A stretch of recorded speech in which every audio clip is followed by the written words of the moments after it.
What's up, everybody? This is Mitch from RespectMyRegion.com here with another episode of the Morning Joint. We got a little different morning joint being that today is a holiday. Happy 4th of July, everyone tuning in out there. Hopefully, you're not working today. You're just maxing and relaxing, taking the time off.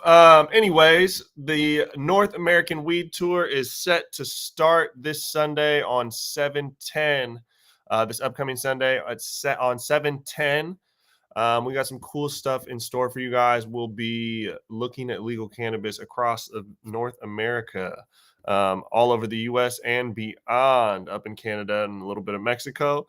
This is our second edition of the North American Weed Tour after following a couple years of the West Coast Weed Tour. We're slated to review 500 plus products and showcase brands across every category. In various recreational markets and looking at some of the medical cannabis markets. We'll be featuring more than 100 industry leaders across podcasts and Instagram live tours across facilities. We've got some great media partners lined up to help amplify this story. Some super dope guests. Some of those media partners are 40 Tons, AZ Cannabis News, Beard Bro Farms, The Bluntness, BuzzFeed, the Cannabis Library, Cannabis Talk 101, Cannabis Scapes, The Kenigma, The Weed Blog, G4 Live, Ganjapreneur, Hetty, New Jersey, Honeysuckle Magazine out in New York, Illinois News Joint, Neon Joint, Pop Brothers at Law, Puff Creative, and Skunk Magazine. What's going on, Joey? What's good, man? Just hanging out, trying to get some work started on the holiday. I don't really know too many days off. We got some great shows lined up. I'll be hosting a show on the North American Weed Tour, Mr. Cannabis, my business partner, Joey, Adam Ill. We got some other hosts slated. We'll be doing quite a bit of content starting 7/10 until December. Again, we'll be taking a look at legal cannabis across the country and beyond. We hope you guys can follow us on this content journey. Moving on for the morning joint, we've got some cannabis industry news. Cookies University. I know applications closed a little bit ago, but we've been getting crazy traffic and a ton of people reaching out to us about the Cookies campus. Cookies campus update at Cookies University. There's been a ton of traffic on our site and a ton of people reaching out. Applications closed a little bit ago, but we've got an article on the site to stay tuned with more information, and you can keep up to date. We'll be updating that as they open up applications. I know there's a ton of people looking to get involved with this and just learn from Berner and the Cookies camp. We're really leading the way. Please let me know when you'll be in Connecticut, man. Yeah, we're gonna be out in the East Coast. I know we'll be out there for Boston Cannabis Week and traveling around. Hopefully, check out Maine while we're out there. I'm not sure what all states we're physically going to be in out that way, but super excited about the East Coast, specifically the Northeast. A lot of stuff's happening out there. Derek, you said you applied for the fall class for Cookies U. Man, yeah, there's a ton of people. Man, there's a ton of excitement around. I'll just tell you, we featured an article on this a while ago, and the traffic, every time they announce something, the traffic just spikes, and tons of people email us actually trying to get into Cookies U. I don't know how difficult it is to get a hold of them, but we get a ton of email inquiries as if we are Cookies U. I think because our article ranks well. I don't quite know, but there is a ton of people reaching out to us. But we got an article with some updates on that. Again, applications are currently closed. But we will update that as applications open back up. And then also in that article on the website, we've got the link to the interview that I did with Berner. Check that out. Some good insight on Berner and the Cookies Empire.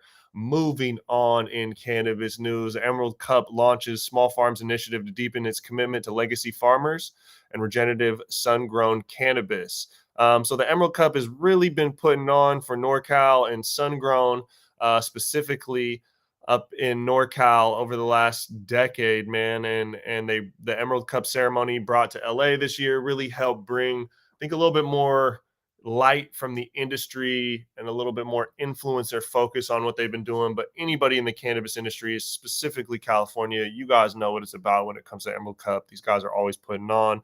Tim and Taylor Blake and the and their family and what they've been doing over there, man. It's great, shining light on the farms, the small farmers, the legacy farmers. Ton of partnerships to make sure these guys stay relevant, getting resources, providing spotlight for these farms that so desperately need it.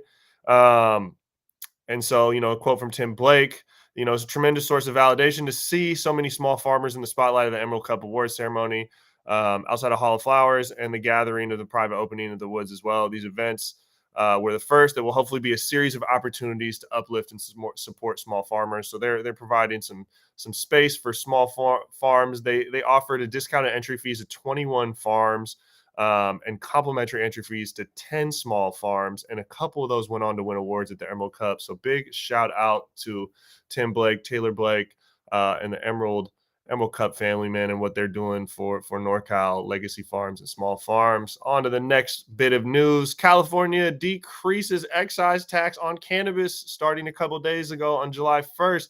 Man, I see this is I live in Washington. There's a lot of gripes about taxation on cannabis up here, but I'm here to say if California can do it, you can do it too. Who knew that the California government would lessen how much money they take in through taxes? That just I can't help but smile when I say that because it just sounds ridiculous. Some of these states are so tax thirsty. Them lessening taxes just seems like something impossible. But it's great to see that we still have some room to go. It is still incredibly excessive, the amount of tax that they put on cannabis, especially considering that people don't, the lack of tax write-offs, the cash heavy, how cash heavy you have to be to enter this industry. It's just pretty ridiculous, man. The margins are squeezing everyone. But cultivation slacks is being slashed to zero in California. Excise tax is going to impact the markup between wholesale costs and the retail selling price of cannabis products.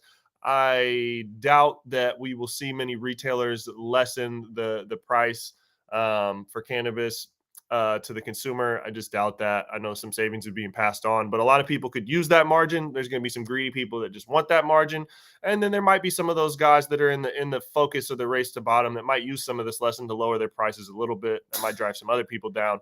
But I don't anticipate the price for consumers going down too much, but hopefully there's some much needed margin kind of chipped into these people that really need it within the space. The calculated excise tax is now 26.25, down from 27%. So it's not anything crazy, but we're seeing something go down a little bit. We got some more on this and some breakdowns of what the tax the tax rate and the markup, just so for consumers can understand this, because I think a lot of times consumers, especially in California, if you're buying top shelf cannabis out the door with tax, you're looking at eighths that cost anywhere from $65 to $90. I know we bought some hype stuff to review one time that was like 104, 105 out the door with tax for an eighth. It's fucking ridiculous considering if you're from California, you've been able to get a quality eighth of cannabis for like $35 on the street for, the last 8-10 years plus. So when you look at the legal market where it's literally 2 to 3 times that, the consumer has a hard time understanding. They think that the retailer or these brands are just raking them over the coals and just taking their millions to the bank. But when you look at how the government is eating up half of that and how many different people have to eat off the supply chain, I don't think the consumer quite understands that this is a small margin business. And a lot of people are fighting for pieces of that small margin, and that high cost that comes in, so much of that goes to the government. So big shout out to the people out there that were fighting the advocacy to lessen these excise taxes in cannabis. But again, we got a long ways to go, and many other states need to follow suit. There's a lot of small farms who quite literally are depending on this.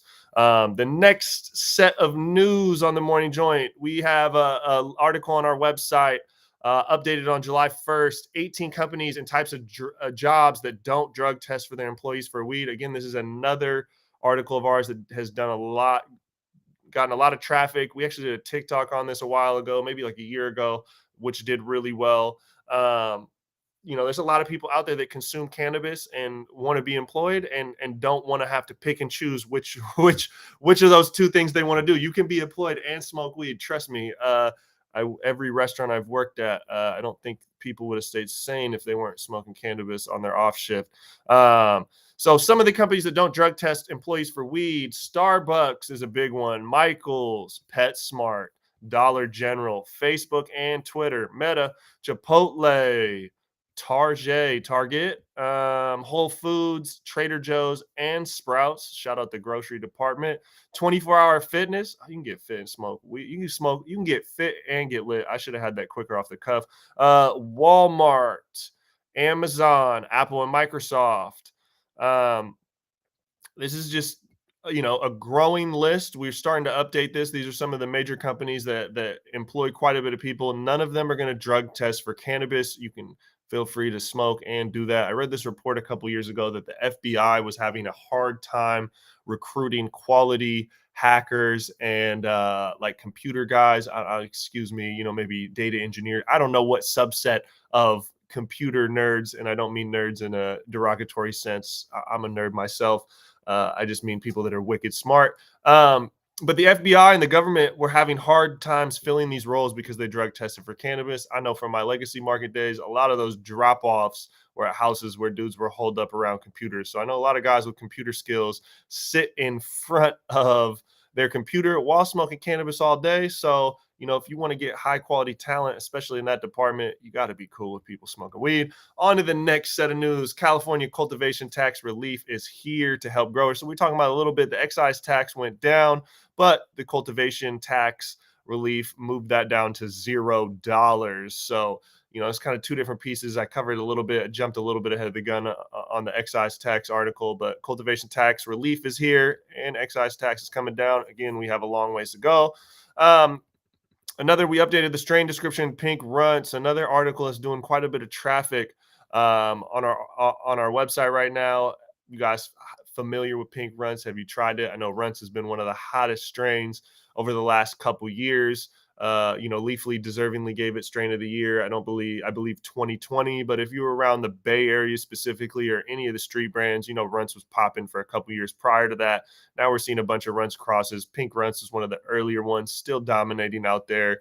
I've seen quite a bit of looking at some sales data of some of our clients and just some of the stuff that I see out there in the market. There's definitely some Pink Runtz products that are selling pretty well.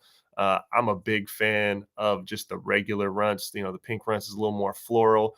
I like more of that candy gas of that Runtz, but to each their own. Next in the news, Minnesota lawmakers voted to legalize THC edibles, and they believe it might have been done accidentally. So a new Minnesota law lets people 21 and over buy and consume foods and beverages with a small amount of hemp-derived THC.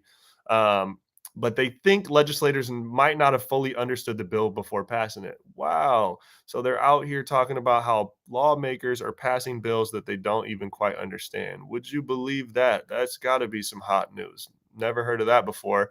The new law says that food and beverages cannot contain more than 5 milligrams of hemp-derived THC per serving and no more than 50 milligrams per package. Although marijuana derived THC is still illegal in Minnesota, THC derived from hemp is chemically the same.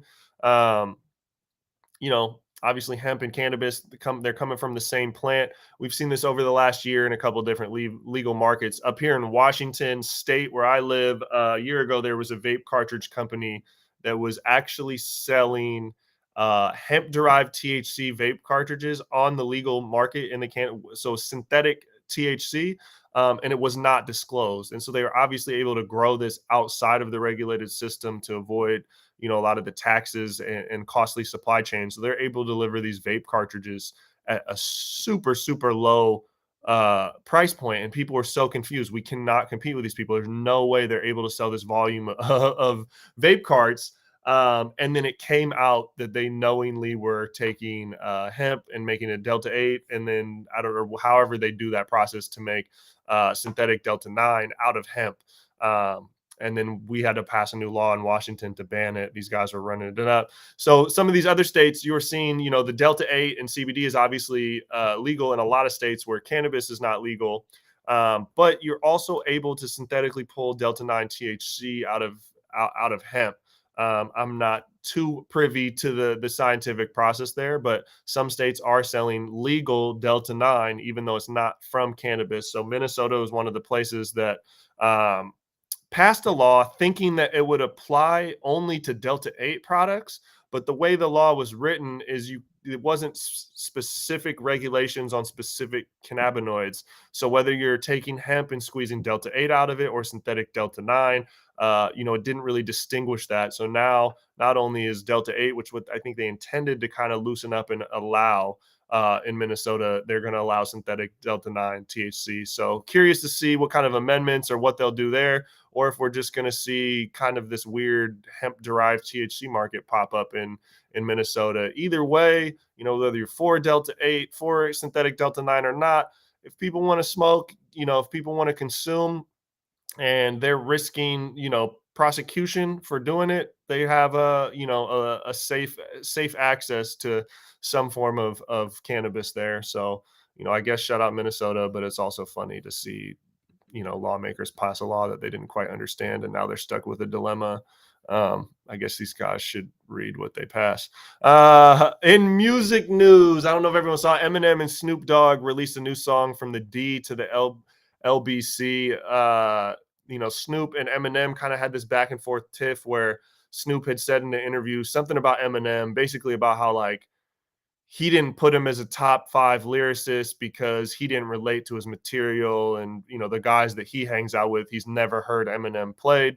I think there's a lot of validity to that. I don't sit around listening to Eminem. I know a lot of my guys that are like Snoop are really from that culture. They definitely don't see them sitting around listening to Eminem. But at the same respect, he's one of the best lyricists, best rappers to ever grace the microphone. Technically, skill wise, don't see how you could make an opinion against him other than he's one of the greatest to ever rap. But anyways, there was some tension and some stuff going back and forth because these guys are all obviously both associated with Dr. Dre and kind of came from the same lineup. Chronic 2001 was a big album that they were obviously both a part of. And Dr. Dre was instrumental in both their careers. So there's kind of this weird tiff going on, but they just hopped on the microphone, squashed whatever was going on out there, did this record. The music video is super tight. It goes like in and out of like live action to animation, and they're using like some NFT type imagery, using like the Bored Apes as kind of like taking over who they are. I don't know, it's kind of cool. I'm not too big in the NFT space, but it's definitely crossing over a lot of things, and it kind of follows this journey about how Eminem is talking about he's in the studio with Snoop and he's smoking a blunt and kind of contact, and then they go to this animated thing. It's a really dope video. It's a dope song, and it's dope seeing those guys together. Obviously they graced the Super Bowl halftime show this last year together, where Snoop was caught. If you saw those pictures, we Beard Bros Farms posted it. We posted as well. Snoop was up there with the blunt. Yeah, it's pretty iconic moment. Moving on to, next news. Governor's Ball mesmerized fans in New York with top tier performances. So we had a couple. We had one of our staff members attend the Governor's Ball in New York. I know we did some pre-event coverage, but it's nice to see the recap. We got some photos up, just kind of recapping the entire event. She said, unlike some festivals where VIP just comes with a fast pass and VIP bar, Governor's Ball went above and beyond its mission to provide memorable experience for its attendees. VIP booth next to the main stage offered incredibly close view of the stage and comfortable space to enjoy the festival. There are also exclusive VIP sponsor booths and featured much shorter lines. We went to highlight the food vendors, a lot of the performers there. There's a lot of people in the electronic scene, so forgive me. I'm not all too familiar outside of the world of hip hop. I know it's sad because our platform doesn't just cover hip hop. I get grilled for it in our group chats and messages all the time. But outside of hip hop, I don't really know much of what's going on in the world musically. But I know there was a lot of big big electronic performers there. Obviously, in the hip hop realm, there was Jack Harlow, JPEG Mafia, Denzel Curry, Playboy Cardi. And then in the electronic side, I do know the name Flume. Not too familiar with the music, but I know Flume was there. Louis the Child. There's a lot of different dope artists. Oh, and then I forgot some of the biggest artists of the weekend at Governor's Ball. Man, Kid Cudi and J Cole were performing.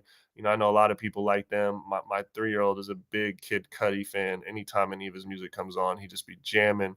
So it sounds like this was a cracking weekend in June in New York City. Shout out our editor Hannah was down there. Our previous editor Hannah was out there reporting live from the scene. You can check that article out on the website right now. Next in music news, Insomniac announces enormous Project Glow Festival in Philadelphia this October. Project Glow Festival has announced its second location and lineup for its 2-day festival just outside of Philly at Subaru Park in Chester, PA. It's going to be October 1st and 2nd. Some of the lineups going to include Alice in Wonderland, A-Lock, A-Track, Baby Weight, Brass Rush Experience, Black Tiger Sex Machine, Coco and Breeze, DJ Soda, man, Gigantic, Nightmare, a ton, Hydraulic, the homie Hydraulics, man, he's a good dude. Illenium. There's going to be a lot of electronic music cracking at Project Glow in Philadelphia. If you're an EDM fan, check that out. EDM fan on the East Coast, they got a ticket and hotel bundle. So you can check that out. We got an article on the site right now with some more information, links to the tickets. Next in music news, Girlfriends shut down LA on their first headlining tour. And we got an interview with them. One of our contributors, Ricky, got to catch up with Girlfriends in LA. Check out the show, was backstage. And we got an exclusive interview with Travis and Nick from the group on the site as well right now. Really dope. And a little insight, some of the music they got coming up. Ricky stays in the know with a lot of these artists, personally knows a lot of them. So check that out if you're into Girlfriends. That's on the site right now.